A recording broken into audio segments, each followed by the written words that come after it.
To not be an annoying clickbaiting YouTuber, I have divided this video up into different chapters so you can see the McLaren F1, hence why this video is titled the way it is. But if you are still here, I hope you enjoy the vlog.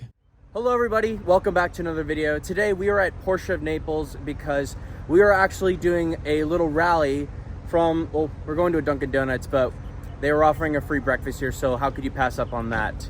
I'm here with Sean. Hello. You might remember him from my last video. Also, they give free car washes, so, you know, he had to get a wash. Why not, you know?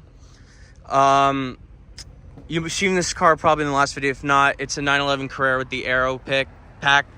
It looks so much better. It looks like a baby GT3.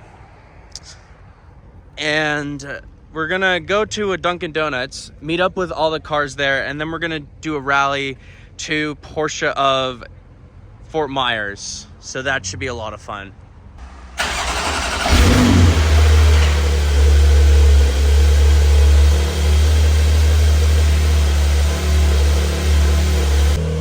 All right, well, let's head on over.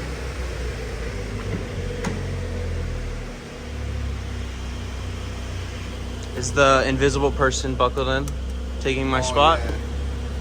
Don't mind him. This interior is so nice. Thanks, bro. This one's got red stitching, so you got red seat belts, Porsche encrusted on the headliner. You got heated and cooled seats. Everyone likes to make fun of this tiny little gear knob. It looks like a flash drive. I don't mind it though. Stop playing with my knob, Spencer. It says the knob who's driving the car. Shots fired. You get to see the interior now a little bit more in the daylight. And then the car actually has back seats, but I don't think they're really designed for people, maybe like little kids, and that's about it. A small child could barely fit back there. So one thing that's actually pretty cool about this car, that's like a neat little quirk like other Porsches, including my dad's, is you can turn on the heated and cooled seat at the same time. Why you would use this feature, I don't know why, but I'm obsessed with it. And then also, this is gonna be driving me nuts for the whole ride. The fact that you won't take the plastic off your screen. Never. Even though you won't. Never. Oh shit. I almost dropped my phone.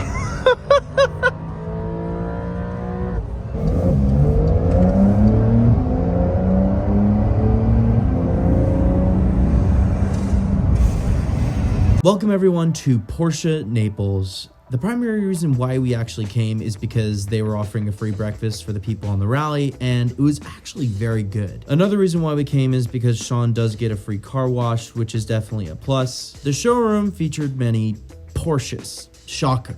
All jokes aside, the people here were lovely, and I also would like to note how clean the service center is. I mean, like, you could lick the floor probably. Anyways, getting that thought out of my head, there were two cars in the showroom that were pretty interesting, even though they were not my cup of tea. The first one being this Boxster 25. This was made to celebrate the 25 years of the Porsche Boxster. It's one of 1,250 made, and the interior is very red. What is also not my cup of tea and also red is this Targa 4S Heritage Design Edition. For $45,000 more than a regular Targa, you can get something that looks a lot uglier and costs $20,000 more than a GT3 without a dealer markup. I think I know which 911 I would rather have. Anyways, no one cares about your rant, Spencer. Let's now head over to the start of the rally.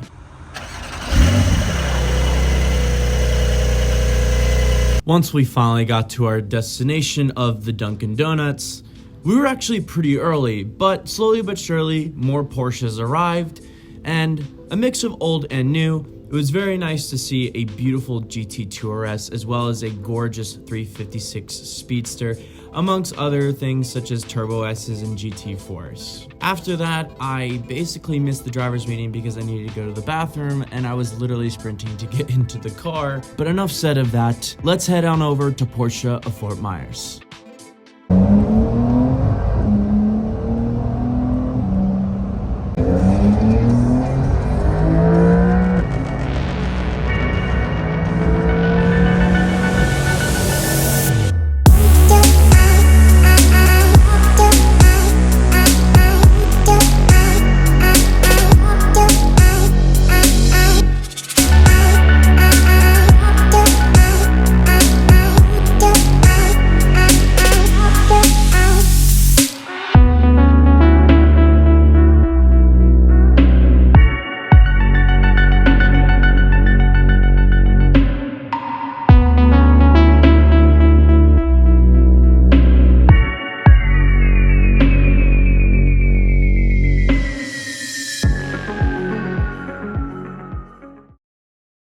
Welcome to Porsche of Fort Myers. Well, the parking lot directly next to it. It was cool to see all of the cars lined up. There were food trucks, overpriced Porsche merch, as well as two highlights being the GT4 RS, as well as the GT2 RS I mentioned earlier. Now, we did go inside of the dealership, but I'll be honest with you, there wasn't really anything exciting in there anyways, so you're not really missing out on much. Okay, so the Porsche thing is over, but the title of this video should reveal why I'm going to this particular museum. What's it called again? The Revs Institute. The Revs Institute. So if you're ever in Naples, Florida, definitely recommend giving this place a visit because it looks like they have some pretty cool stuff inside. I'm very excited, so let's head inside. So as soon as we walk inside, we're greeted by this, which is the title of the video. This right here, ladies and gentlemen, is a McLaren F1. I've seen a lot of exotic cars all around the world, and I've still never seen one. I later found out in the museum that you're not really supposed to film, so I didn't get very much footage of the rest of the museum or this absolutely stunning McLaren F1. As soon as I stepped in the museum and I saw this thing in person for the first time, I just stood there in shock that I was actually next to my dream car, a McLaren F1. This is Gordon Murray's creation, and this is one of 64 road cars ever built. So to say that this thing is rare is an understatement. And to say that it is a privilege to see this thing would also be an understatement. The McLaren F1 is powered by a 6.1 liter BMW-derived naturally aspirated V12 that produces 618 horsepower in a car that has a top speed of 240 miles an hour and only weighs 2,509 pounds. This thing is bonkers. What I love about this car is that Gordon Murray didn't even intend for it to be a top speed car.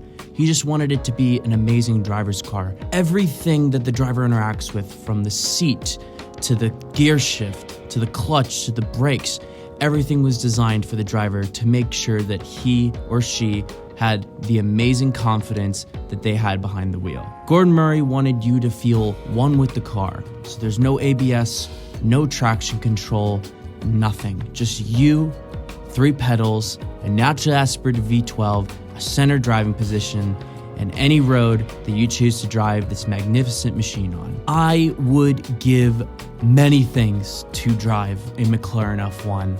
Just seeing it is a privilege. And I've seen many beautiful cars, but this thing just beats them all in every single way. And I really do hope that anyone that is watching this that really loves the McLaren F1, I really hope that you get to see one just like I did, because truly, it has exceeded my expectations, and I've only seen it. Just to give you an idea, I literally said to my friend Sean, I wish they had a chair here so I could just stare at this thing all day long.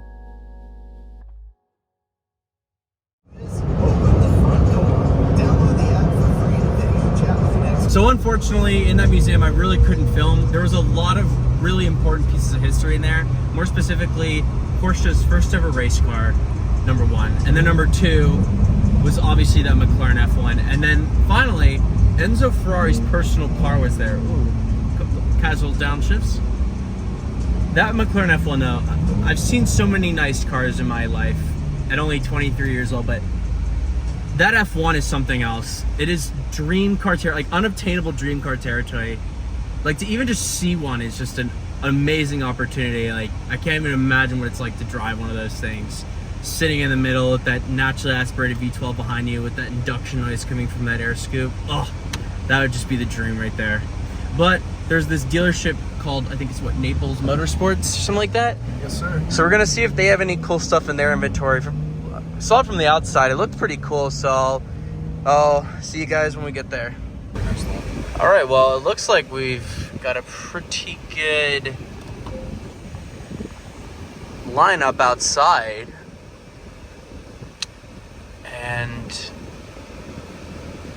very curious to see what's inside. I don't know if anything will top that McLaren F1 though. Maybe an LM. Doubt one's in there. Before we head inside, there's definitely a good lineup. DBX, 4 Urus, Bentley Flying Spur, bunch of Continentals, Rolls-Royce Wraith, the new Maserati MC20. I love this blue on this car. And then the Artura. I really like how this car looks. Not personal fan of the color, but $289,000 for that, which in this day and age for one of those is not that bad. Oh, and then there's a GT3 RS passing by. And then we got some Gran Turismos. This is a beautiful Aston Vantage. And then this is also an official Lotus and Karma dealership. So you have the Karmas, the Karma Rivero, I think. I remember, like, do you remember when the Fisker Karma came out so many years ago? And for those who don't know, it was originally led by Henrik Fisker, who designed the Aston Martin DB9 and the BMW Z8. So 2 pretty beautiful cars. I actually think this thing looks really cool. I can definitely see why people don't like it, but I think this design, even today, 11 years later, looks so good. So also outside, we got a Carrera GTS 991.1, which is the same generation as my dad's 911. R8 V10. This is a twin turbo R8. What did you say this thing makes like over 1,000 horsepower or something like that? This one. It's 1,000 horsepower. Damn. Or something close to it. This thing looks like it makes well over 1,000. I mean, look at these things on the side.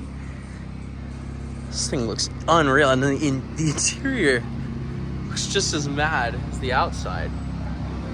And then a bunch of Lotus Evoras. I've always had a soft spot for the Evora. These are Evora GT. This is the Evora 400. Another MC20. Then over here, there are a bunch of Aston Vanquishes and a Vantage. The Vanquish Volante, or convertible, I think it's just one of the most beautiful Aston Martin models, more modern Aston models. Ferrari Roma, looks like there's a Vantage back there, and then this looks like it's another Roma. But I saw something inside that looked pretty cool. It's right over there. Okay, well, the star of the show here is the LaFerrari. All black with red details. This thing it looks like a spaceship. It hasn't aged a day. And this car's 10 years old. Unbelievable. And it's crazy to think that now the non-limited production Ferrari SF90 makes around the same amount of horsepower as this thing does. The next to the LaFerrari have a 812 super fast. A little bit of a darker red than you're used to seeing on most Ferrari models. Continental convertible, bunch of 720S convertibles. Wow, look at this interior. It's pretty cool. I love this color. I love this like tan interior. It's like peanut butter interior. That's what I'd call it. It's hard. Oh, this is. I didn't even see that until just now. So behind the Bentley, we got 570 GT, 2 570S Spiders, 1 570S Coupe, Geely Quadrifoglio, and a Gran Turismo convertible, or I guess you could call it Grand Cabriolet.